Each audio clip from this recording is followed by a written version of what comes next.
wabarakatuh. Perkenalkan, nama saya Desti Rahyu, berasal dari SMP Negeri 5.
Oke, kita doakan semoga cepat sehat. Amin. Nah, sebelum kita mulai pembelajaran, ketua kelas yuk pimpin doa dulu. Siap, Brek. Sebelum kita memulai pembelajaran, terkait ini kita tentang mari dimulai.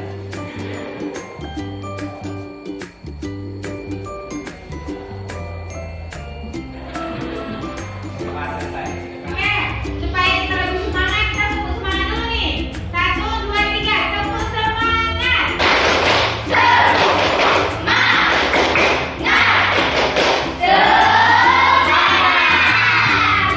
Baiklah, sebelum kita memulai pembelajaran nih, siapa yang masih ingat pembelajaran kita minggu lalu? Oke, masih ingat semua nih kalau begitu, coba Renata. Dan asam, basa, dan garam. Ya, jadi minggu lalu kita sudah belajar tentang larutan asam, basa, dan garam. Nah, siapa yang masih ingat ciri-ciri larutan asam, basa, dan garam? Ya, si Al. Zat asam memiliki rasa yang asam, bersifat korosif dan menyerahkan kerusakan. Zat basa memiliki rasa yang pahit, licin di kulit dan menyebabkan kerusakan. Siapa yang masih ingat contoh larutan asam dan basa? Asam, jeruk nipis, cuka, aki. Kalau contoh basa, sabun, obat mah, dan soda kue. Nah, dari yang sudah disebutkan sama teman kalian, contoh asam tadi ada cuka, kemudian basa ada obat mah. Siapa yang pernah mencicipi obat mah? Saya, Miss. Oke, Jehan, ya. Oke, gimana rasanya obat mah? Sama rasanya manis. Oke, jadi dari yang sudah teman kalian sebutkan, ciri-ciri asam tadi rasanya asam, kemudian basa rasanya pahit, maka rasa tidak bisa menjadi penentu bahwa suatu larutan itu termasuk asam ataupun basa. Nah, kenapa tadi teman kalian bilang? Dia bilang pernah mencicipi obat mah, tetapi rasanya manis. Nah, sedangkan si Ratu menyebutkan obat mah adalah salah satu contoh basa. Harusnya basa rasanya pahit. Nah, oleh karena itu artinya rasa tidak bisa menjadi penentu bahwa suatu larutan itu termasuk asam ataupun basa. Baiklah, jadi hari ini kita akan belajar tentang indikator asam dan basa. Kita akan mengetahui bagaimana sih caranya kita dapat menentukan suatu larutan itu termasuk asam ataupun basa. Oke, sekarang perhatikan gambar di depan ini. Jadi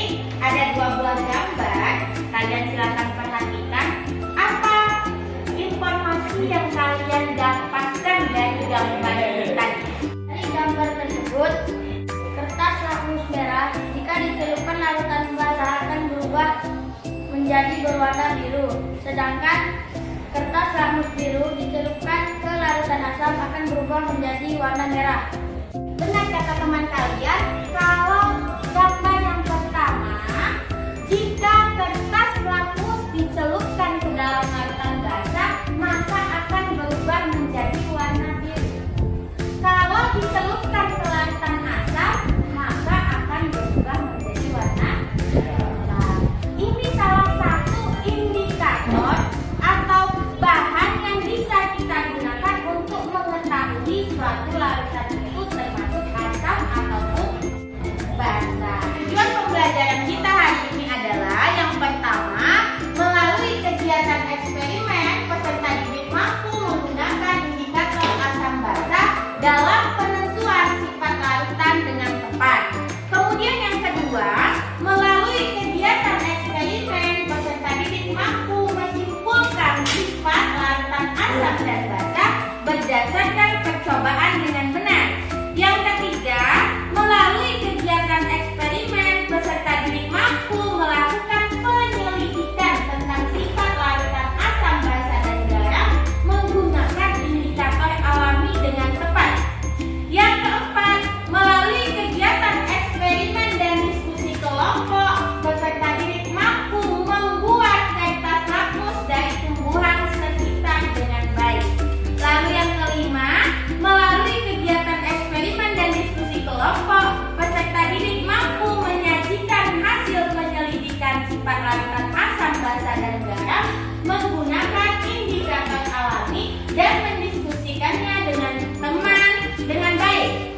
Dan yang terakhir, melalui kegiatan eksperimen, peserta didik mampu menentukan nilai pH suatu larutan asam, basa, dan garam dengan menggunakan pH meter dengan tepat. Untuk penilaiannya, nah penilaian yang akan dilakukan yang pertama penilaian kita selama kalian melakukan pembelajaran ini, lalu pengetahuan dan keterampilan.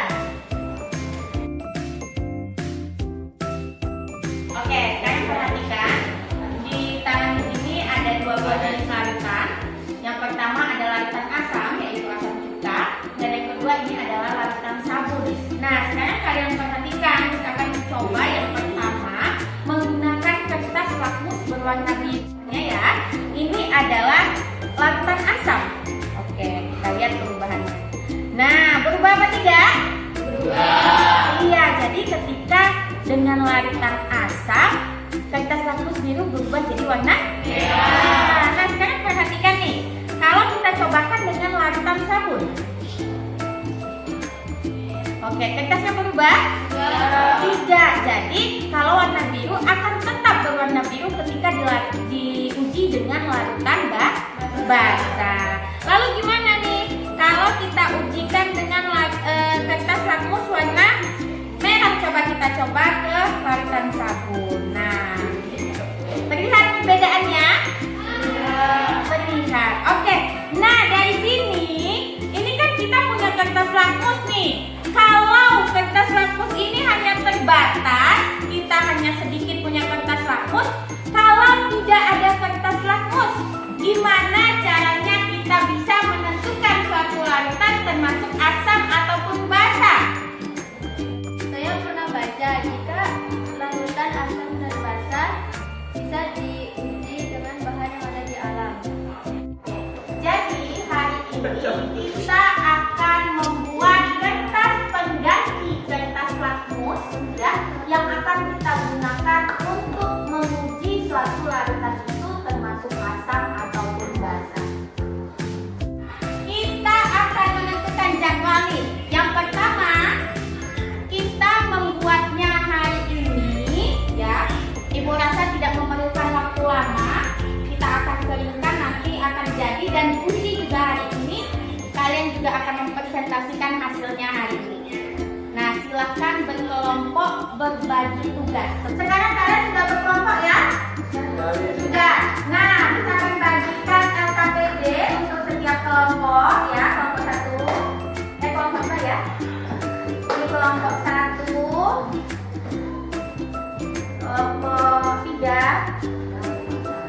tempat lain. Nah, sekarang silakan bekerja sama nih. Boleh berbagi tugas. Kalian sudah berkelompok ya. Kalian berbagi tugas. Ada yang menemukan bahan-bahan yang ada di alam. Sebagian menyiapkan alat dan bahan yang akan kita gunakan. Jadi, sebelum kalian bekerja, silakan kalian buka dulu link yang ada di bahan ajarnya, ya. Kalian buka, silakan gunakan HP-nya masing-masing.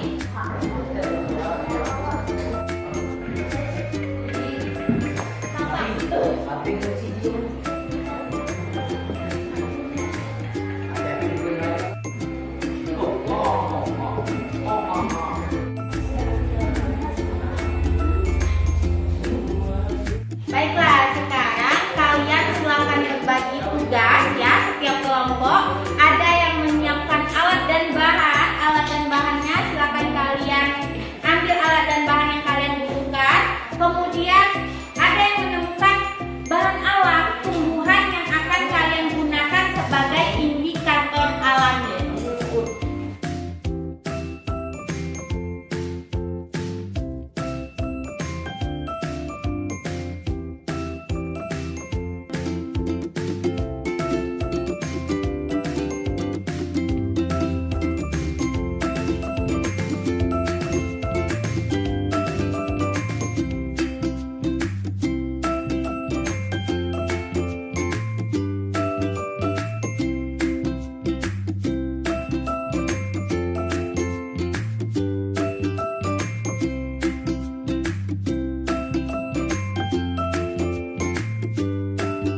Oke, sekarang sudah bahannya sudah lengkap semua?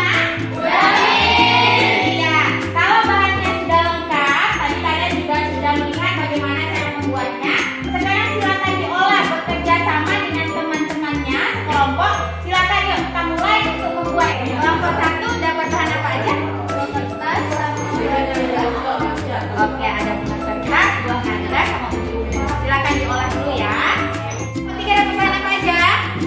Buah naga, kulit, Oke, ada buah naga, kunyit, dan daun pandan. Silakan diolah dulu. Kelompok 2 dapat bahan apa aja? Iya, ada bunga kertas, bunga selada, sama kunyit. Oke, silakan diolah.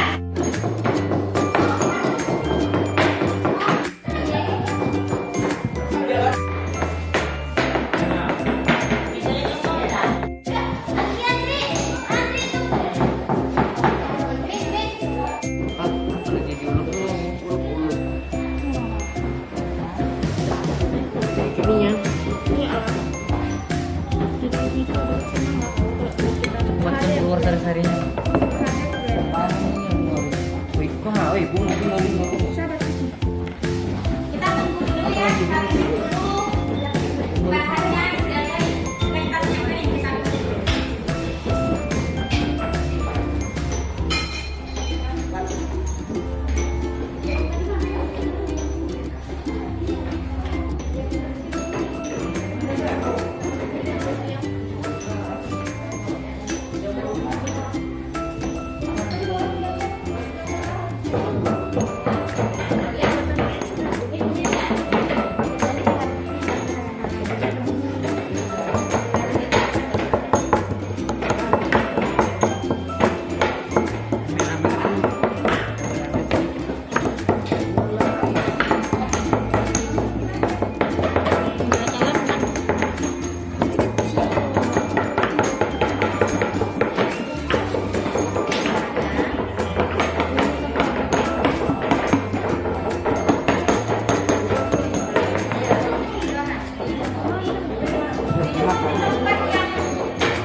ditentukan dengan menggunakan beberapa bahan alam dihasilkan. Buah naga diuji dengan larutan asam menghasilkan warna merah muda. Pada larutan basah menghasilkan warna ungu. Bunga kertas orange diuji dengan larutan asam menghasilkan warna merah. Dengan larutan basah menghasilkan warna hijau. Ubi ungu diuji dengan larutan asam menghasilkan warna merah. Pada larutan basah menghasilkan warna hijau.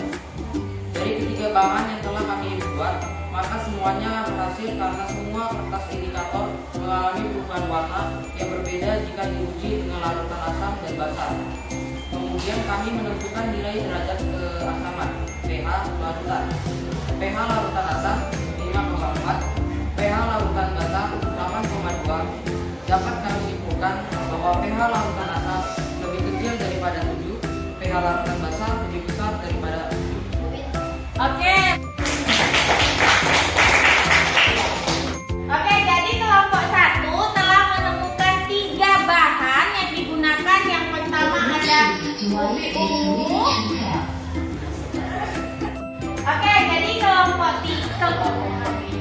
Oke, jadi kelompok 1 sudah menemukan 3 bahan yang ketiganya berhasil dan mengalami perubahan warna ketika diuji dengan larutan asam dan basah. Kemudian juga kalian lakukan menentukan pH, dan pH-nya disimpulkan bahwa asam pH-nya kurang dari 7 dan basah besar dari 7. Kelompok 1 nih, siapa yang mau bertanya dengan kelompok 1? Oke, jadi kelompok 1 sudah menemukan 3 bahan yang ketiganya berhasil dan mengalami perubahan warna ketika diuji dengan larutan asam dan basah. Kemudian juga kalian lakukan menentukan pH, dan pH-nya disimpulkan bahwa asam pH-nya kurang dari 7 dan basah besar dari 7. Kelompok 1 nih, siapa yang mau bertanya dengan kelompok 1?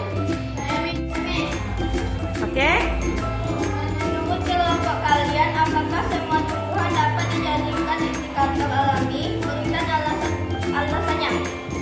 Tidak semua bahan dapat dijadikan indikator alami asam basah karena tidak semua bahan mengalami perubahan warna larutan asam basah. Oke, jadi menurut kelompok 1 tidak semua bahan dapat dijadikan indikator alami karena tidak semuanya dapat mengalami perubahan warna pada larutan asam maupun basah. Oke, kita beri aplaus untuk kelompok 1. Assalamualaikum warahmatullahi wabarakatuh. Waalaikumsalam warahmatullahi wabarakatuh. Kami dari kelompok 2 mau mempresentasikan hasil pembuatan indikator alami yang menggunakan larutan asam basah. Ada 3 bahan indikator. Yang pertama bunga nusa indah, yang kedua bunga terpesing, dan yang ketiga kunyit. Jika nusa indah dicelupkan ke larutan asam akan berubah warna menjadi kuning. Jika dicelupkan ke larutan basah akan berubah warna menjadi oranye. Bunga kertas pink. Jika dicelupkan ke larutan asam akan berubah menjadi merah muda. Jika dicelupkan ke larutan basah akan berubah menjadi hijau. Kunyit. Jika dicelupkan ke larutan asam akan berubah menjadi kuning, dan jika dicelupkan ke larutan basah akan berubah menjadi merah kecoklatan. Kemudian kami menentukan nilai pH larutan asam 5,4, pH larutan basah sampai 0,2. Dapat kami simpulkan bahwa pH larutan asam kurang dari 7, pH larutan basah kurang dan besar dari 7. Dari ketiga bahan yang kami gunakan berhasil menjadi indikator. Dan kami akhiri, wassalamualaikum warahmatullahi wabarakatuh. Waalaikumsalam warahmatullahi wabarakatuh. Oke, beri aplaus untuk kelompok 2. Ya, jadi kelompok 2 juga menemukan 3 bahan. Ada bunga nusa indah, bunga kertas warna apa tadi? Warna pink, sama yang ketiga kunyit ya. Nah, ketiga-tiganya berhasil digunakan sebagai indikator alami. Baiklah, untuk kelompok 2, siapa yang ingin bertanya? Saya Miss. Ya. Apa syarat suatu bahan bisa dijadikan indikator alami? Memiliki warna yang mencolok, terjadi perubahan warna ketika diuji dengan larutan asam atau basa. Menurut kelompok 2 yang dapat dijadikan sebagai bahan indikator alami itu yang pertama yang memiliki warna mencolok dan yang kedua dapat mengalami perubahan warna ketika diuji dengan larutan asam ataupun basa. Oke, terima kasih kelompok 2. Assalamualaikum warahmatullahi wabarakatuh. Waalaikumsalam warahmatullahi wabarakatuh. Kami dari kelompok 3 akan mempresentasikan dari hasil pembuatan dan pemberian kertas indikator yang telah kami lakukan dengan menggunakan beberapa bahan alat. Dihasilkan 1. Buah naga diuji dengan larutan asam menghasilkan warna pink, pada larutan basa menghasilkan warna ungu. 2. Daun pandan diuji dengan larutan asam menghasilkan warna hijau muda, pada larutan basa menghasilkan warna hijau muda. 3. Kunyit diuji dengan larutan asam menghasilkan warna oranye, pada larutan basa menghasilkan warna merah kecoklatan. Dari ketiga bahan yang telah kami buat, maka tidak semuanya berhasil, karena tidak semua kertas indikator mengalami perubahan warna yang berbeda jika diuji dengan larutan asam dan basa. Oke, jadi kelompok 2 ini menggunakan 3 bahan tetapi tidak semuanya berhasil. Ada berapa yang tidak berhasil? 1. Ada 1 apa yang tidak berhasil? Daun pandan. Daun pandan. Nah, daun pandan digunakan kelompok 3 tetapi tidak mengalami perubahan warna. Ketika diasam dia berwarna hijau, lalu dibasa juga seperti hijau. Artinya daun pandan ini tidak cocok atau tidak tepat digunakan sebagai bahan indikator alami. Oke, untuk kelompok 3 siapa yang mau bertanya?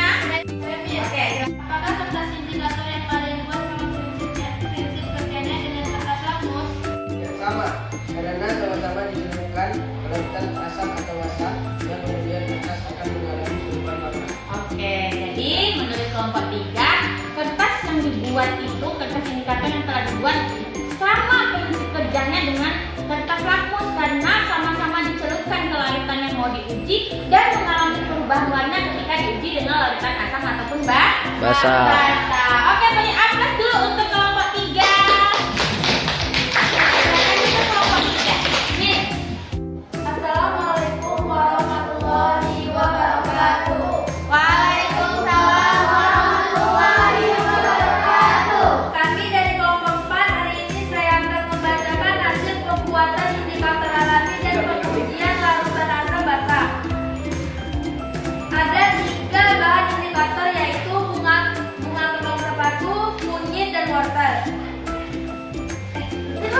Jika bunga kembang sepatu diuji larutan asam menghasilkan warna merah, pada larutan basa menghasilkan warna hijau. Dan kunyit jika diuji dengan larutan asam maka berubah menjadi berwarna kuning, dan jika di larutan basa akan menjadi berwarna merah. Dan wortel jika di larutan asam akan menjadi oranye, dan jika di larutan basa akan menjadi oranye keputihan. Dari ketiga bahan yang kami buat, tidak semua bisa dijadikan indikator.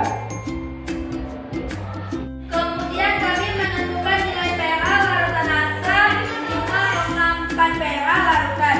pH larutan basa 8,2. Dapat kami simpulkan bahwa pH larutan asam lebih 7. Kemudian kami menentukan nilai pH larutan asam 5,4 pH larutan.